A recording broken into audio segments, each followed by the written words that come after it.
రామాలయం పనులను ఆదివారం ఉదయం పరిశీలించిన రాష్ట్ర మంత్రి వర్యులు పొంగిలేటి శ్రీనివాసరెడ్డి ఈ సందర్భంగా అధికారులకు ఇంజనీర్లకు పలు సూచనలు జారీ చేశారు.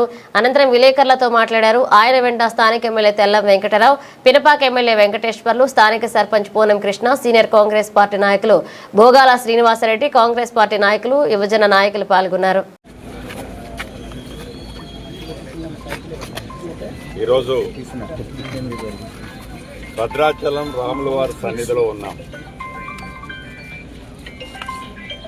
ఈ ప్రజాప్రభుత్వం ఇందిరమ్మ రాజ్యంలో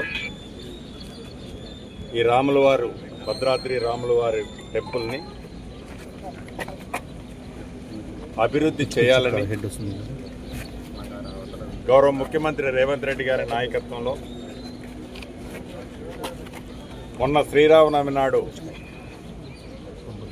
మొదటి విడత 351 కోట్లకి అడ్మినిస్ట్రేటివ్ అప్రూవల్ ఇచ్చి శ్రీరామనవమి రోజు గౌరవ ముఖ్యమంత్రి రేవంత్ రెడ్డి గారి చేతుల మీదుగా ఇక్కడ శంకుస్థాపన చేసుకున్నాం.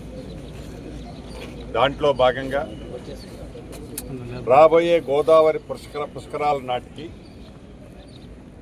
ఏదైతే భక్తులకి శాస్త్రోయుక్తంగా భక్తులకి ఇబ్బంది కలగకుండా ఉండే విధంగా ప్రధాన టెంపుల్ని డిస్టర్బ్ చేయకుండా ఇన్నర్ ప్రాకారం కానీ ఔటర్ ప్రాకారం కానీ మాడు వీధులు కానీ